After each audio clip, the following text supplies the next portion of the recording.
If you want to apply a fade in or a crossfade or any other way manipulate a clip's opacity or a audio clip's volume, then that's what we'll do right now. So I have my project here.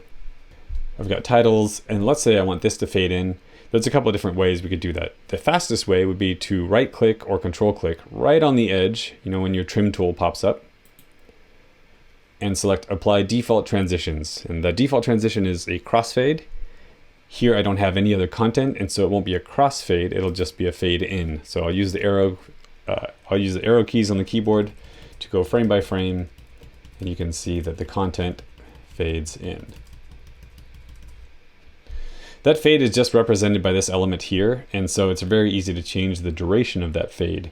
If I hover over the end of it, then I have that bracket pop up, and I can click and drag out to make a longer fade, and you can see that it's telling me the duration now. The duration is 4 seconds and 10 frames. This is a very long fade, or I can make a very short, fast fade. There's a 1 second fade, and there is a half-second fade. I know we're at 24 frames a second, so a fade that is 12 frames long is a half second. Anyways, so that's how we do fade in.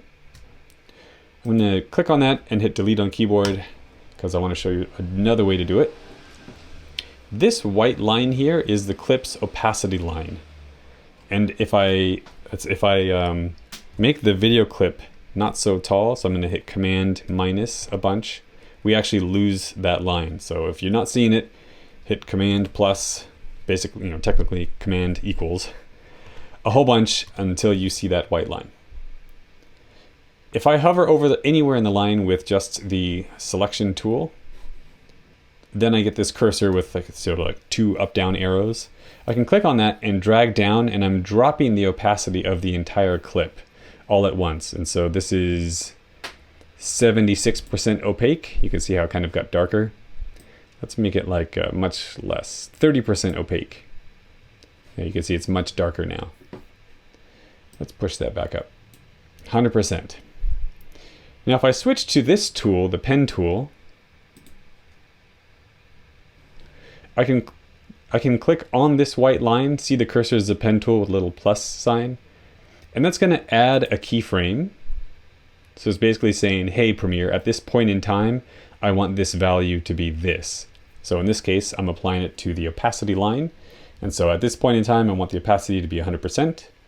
And then since I'm trying to do a fade in, I can add another point here, and then click and drag that point down. And so now I'm saying, hey Premiere, at this point in time, I want the opacity to be 0. So if we back out over here and I use the arrow keys to go through the frames, you can see that I've created a manual fade in by manipulating the opacity line.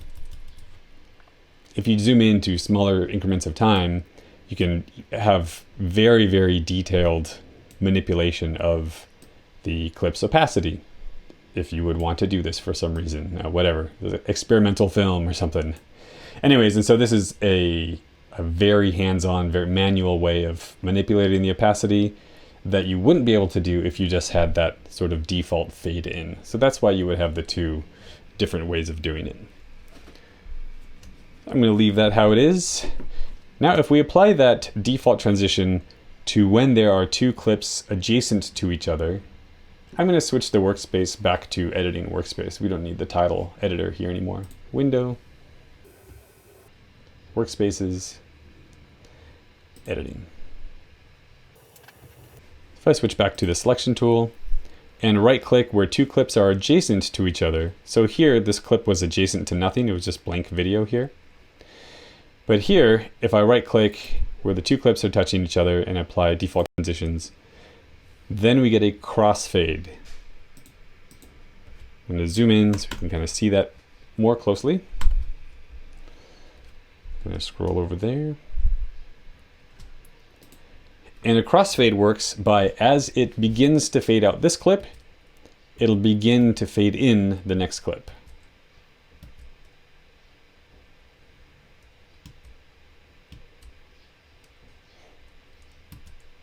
So you can see it's gradually fading in the next clip. My computer's going very slow, and so it's not optically representing it very well.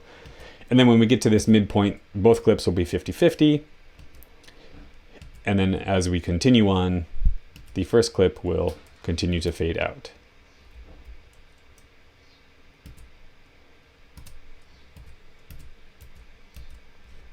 Now again, you can change the exact position of this crossfade. So I can, favor one side of that transition or the other side of that transition. It doesn't have to be directly in the middle. And the other thing you can do is you can change the duration of that crossfade. Now it's dependent on how much information I have on both clips after the edit point or before the edit point. So if this is actually the beginning of the file, then I won't be able to do this. But since I cut out some of it, I have some extra material to fade in from. But I can make a much shorter crossfade or a much longer crossfade.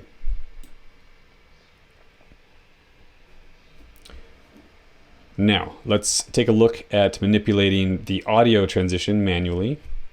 Let me zoom out here. Let's go back here to where we were manually manipulating the opacity band. Let's do the same thing for audio, but instead of opacity, that would be volume. So I'm going to press on the keyboard Option equals, so Option plus to zoom in vertically on the audio waveform. And this is the default transition, the crossfade, so now it's just a fade in. I'm going to delete that and show you how we can manually make a fade in. So same thing, pen tool. Click and add points on the volume line, and then drag them up or down. And you can see it's saying negative so many decibels or positive so many decibels. So a manual fade in will look like this, where it starts from negative 999 decibels and then goes up to 0. And that's just something you have to know about volume. Volume has a 0 point, and then if you push up, it's a positive number, and if you push down, it's a negative number. But the 0 point is not 0, it's not no volume, that's just 0 change. So that's the same thing. So that's just like a fade in, but there's no reason to do a manual fade in. I've done, apply default transition, but if I wanted to manipulate something in more detail, then that's why I would choose this sort of point-based system.